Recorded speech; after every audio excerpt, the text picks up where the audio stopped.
Have you ever wondered what's wrong with someone who falls for a narcissist? Like, how could they possibly not see who they are? Well, part of the problem is they don't start out that way because a narcissist's greatest tool is their ability to be charming and charismatic. So they start off with love bombing. You're the best thing they've ever found. You're amazing. They just can't believe that they're so fortunate to have you in their life. And they're really good at banter, like back and forth, flirtatious banter.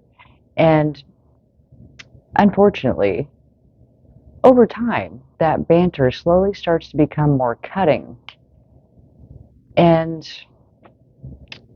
really transforms more into gaslighting, which slowly over time, because of who they were when the person met them, they it's a gradual decline, and the person who's in the relationships thinking, oh, our brains are very good at rationalizing behavior. So the person in the relationship is thinking like, well, they've had a hard time at work, and you know, and there's a lot going on right now, and you kind of rationalize the behavior away because that amazing person couldn't possibly be so cruel.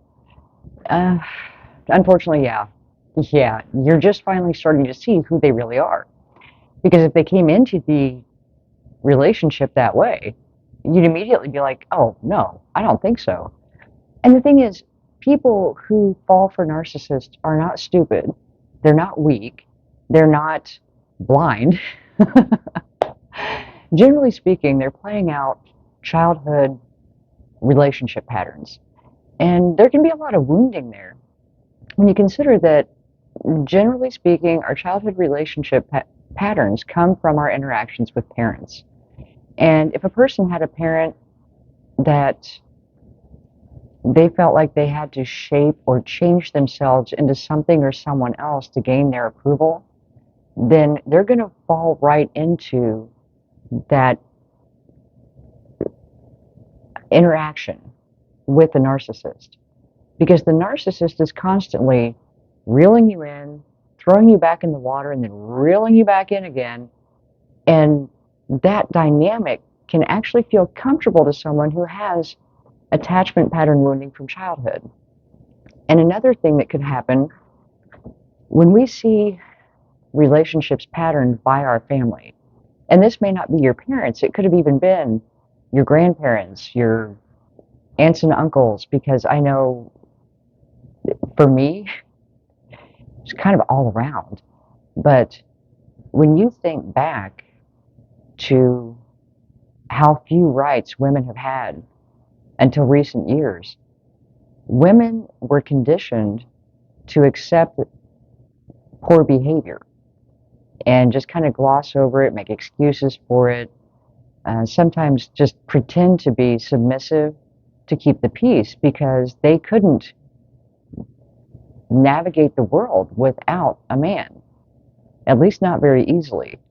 And so, psychology being a relatively new science compared to many others, there was no labeling or identifying behaviors or behavior patterns or even abuse because women were viewed as property.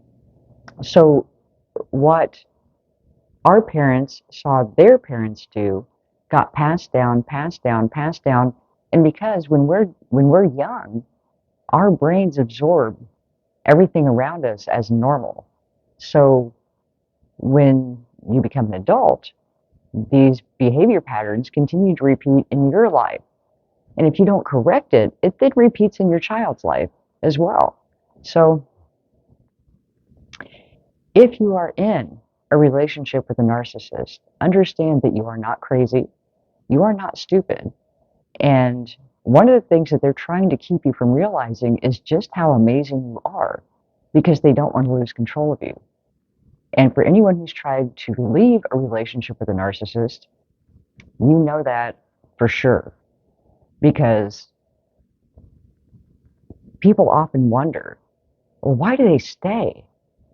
Well, the thing is, narcissists hate to lose control. And because they don't really love, They don't have compassion. They don't have empathy. And when I'm referring to a narcissist, there's a scale of narcissistic personality disorder. And narcissist has become very much a term that's thrown out there that covers a lot of different behaviors. But my reference to a narcissist is someone who has narcissistic personality disorder. And that generally will create a codependent relationship dynamic. And the codependent person is a giver, the narcissist is a taker. A person in that dynamic, that type of narcissist, does not view you as a human being. They view you as property. So if a person tries to leave that dynamic, because the narcissist hates to lose control, they will become extremely aggressive in their attempts to keep that person there. And so the most dangerous, most challenging time for someone who's in a codependent narcissistic relationship dynamic, especially if there's been any physical abuse involved, is when they're trying to leave.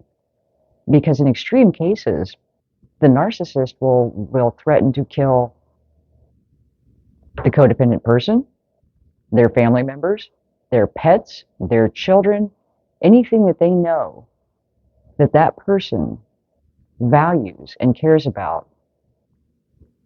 And they use that as a ploy to make them fear leaving. So when you look at this person, they're not crazy. I mean, they probably feel crazy at this point, but they're not. They're trapped. And most people who are victims of a narcissist, even if it isn't a violent situation, there's a lot of shame. They feel a lot of shame, and they're afraid to reach out, and they're afraid to go to anyone because after all the gaslighting and all the madness and everything else, they do kind of feel crazy. And if you haven't been in that dynamic, you wouldn't understand why they're still there. And it may seem just obvious to someone from the outside looking in, well, duh, leave. It's not that easy. And the narcissist tries to make it as difficult as possible. So if you're in a relationship like this, especially if it's a dangerous situation, you're going to need to have help to get out of it. File a police report, get a restraining order, find someone that you can stay with, because being alone is going to put you in more danger. Because when you're alone, they're going to target you.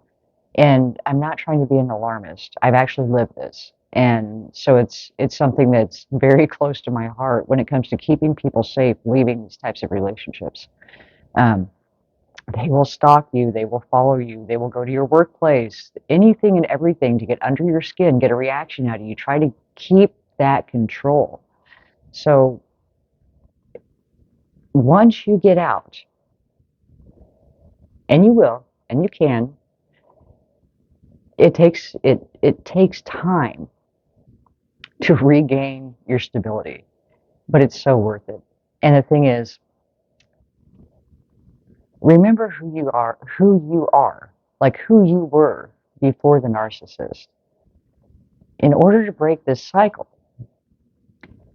you're going to have to go in, locate and heal the inner wounding, the subconscious patterns, the things that are attracting you to this type of situation, because again, it's not something you're consciously thinking of.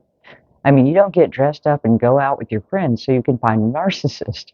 They find you. And once you heal that inner wounding, there's no longer that click. You see the red flags as soon as they walk up to you. You no longer connect with that banter or that dynamic. And again, it's inner child wounding, repeating behavior patterns. They can be generational.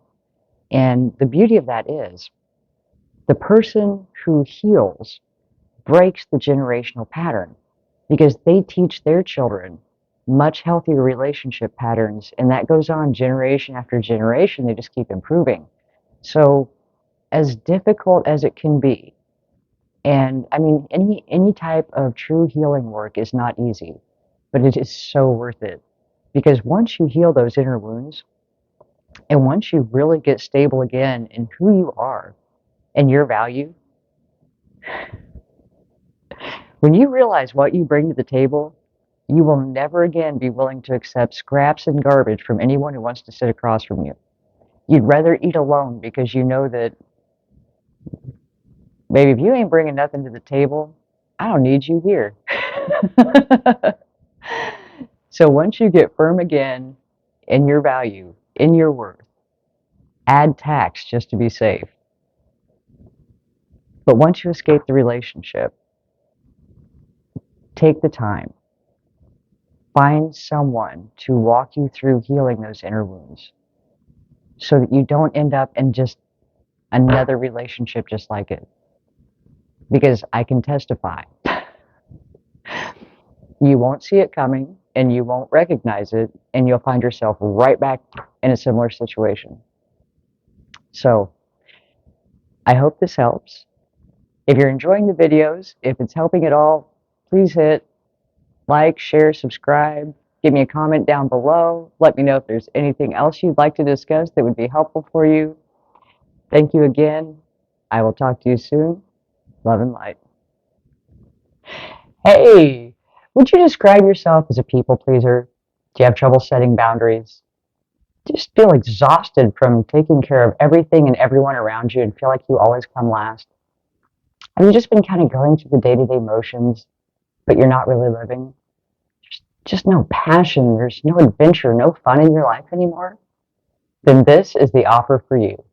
If you'd like to make 2023 the year you become unfuckwithable, and just for fun, I've got the definition here, when you are truly at peace and in touch with yourself and nothing anyone says, does, or thinks can bother you. Meaning that you are so firm in your power and so certain in who you are that no outside influence can deter you from living the life that you truly desire and deserve. And if that sounds like the way you'd like to live, click on the link below to get more information on how you can make 2023 the year you become unfuckwithable and start living the rest of your life as the best of your life.